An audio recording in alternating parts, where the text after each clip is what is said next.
uncertain times. But when you choose my guaranteed offer, you skip the showings, the staging, the repairs, and having strangers throughout your home. Call me today and let's get your home sold stress-free.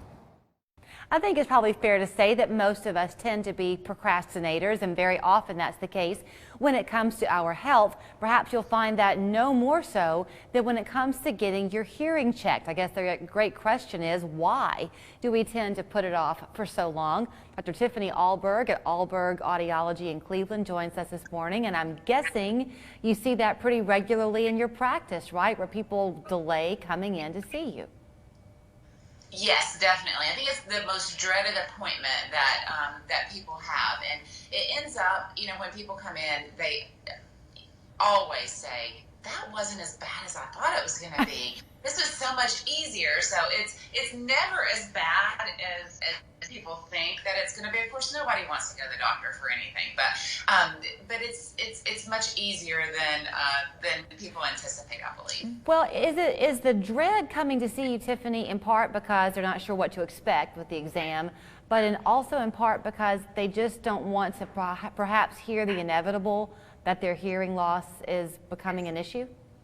Definitely. One of the things, one of the classes that we took in when we were in graduate school was a psychology class, and I thought it was interesting back then that we go through the same denial, acceptance, grieving whenever we have an issue with our body as we do when we lose a loved one or someone that's close to us. So whenever people have hearing loss, they may know, but they still go through that same process of denial, eventual acceptance. But it usually takes people, the average time between knowing that someone has an issue and doing something about it with hearing loss is about 7 years on average. So by the time they come to you, if those 7 years have come and gone, is it possible that their hearing loss has gotten worse than it would have needed to if they had come to you earlier? Well, definitely. And I think that hearing loss is so different because people have this perception of, I need to lose all of my hearing before it's bad enough to do something about.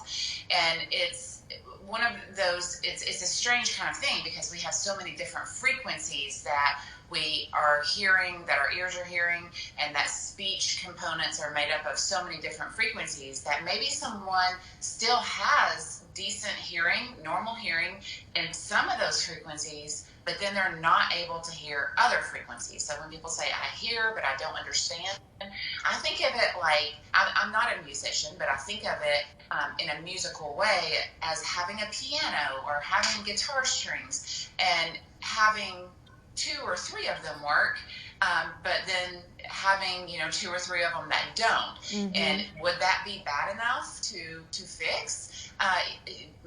Most musicians would say yes, because the sound quality, the perception of that music is going to sound very distorted with only a few of those frequencies. That's a great analogy that puts it into perspective, I'm sure, for a lot of people. I guess also it can signify that you're getting older, but I think you shared with me before that you see patients in your practice who are often in their 40s and 50s or younger, right?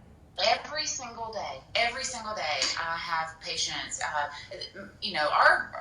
The crowd that I see is much younger than I think people would anticipate. And whenever someone comes in, they think they're the only ones. They think they're the only person that I see that's in their 40s, 30s a lot of times.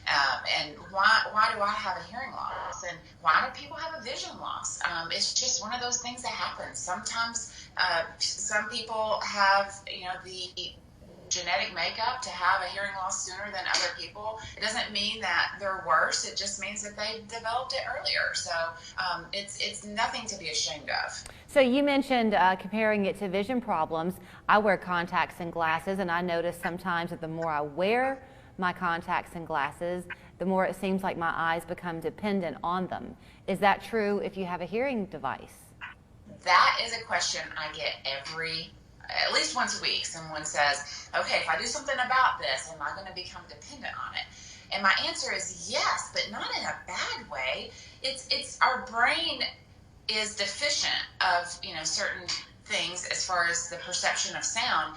And so if there's a way to fix that, if there's a way to bring that back, and it makes it easier, if our quality of life is superior with something than without it, then yes, dependency is not such a bad thing when it fixes something. So yes, but not in a bad way. And you can't repair the hearing loss you've already suffered. It's not like you could go without the device and then do some exercises to bring your hearing back.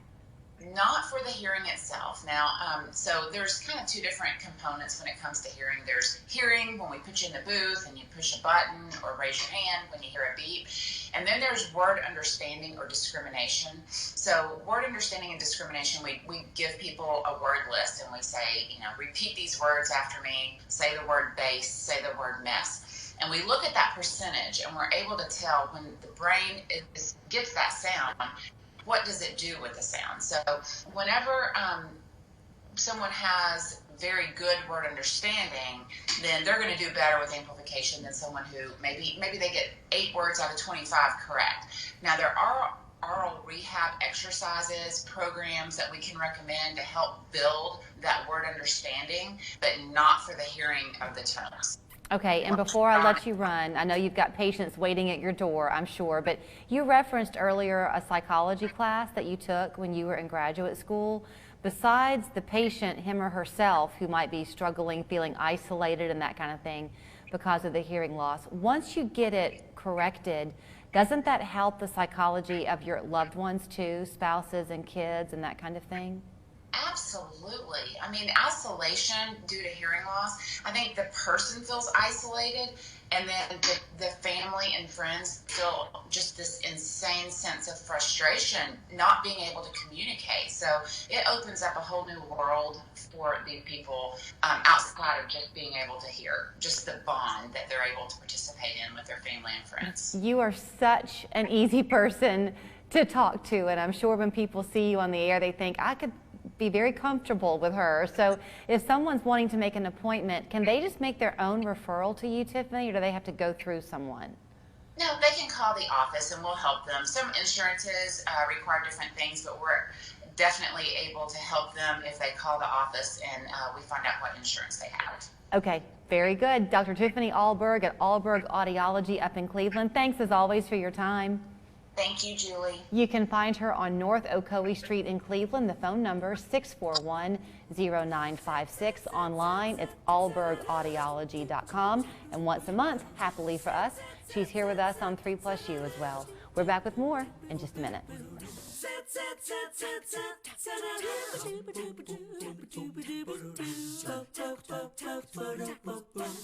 The snow won't stop the savings. Friday through Monday at Ashley Home Store Snow Sale. Save 30% off your first item plus 20% off the rest of your purchase.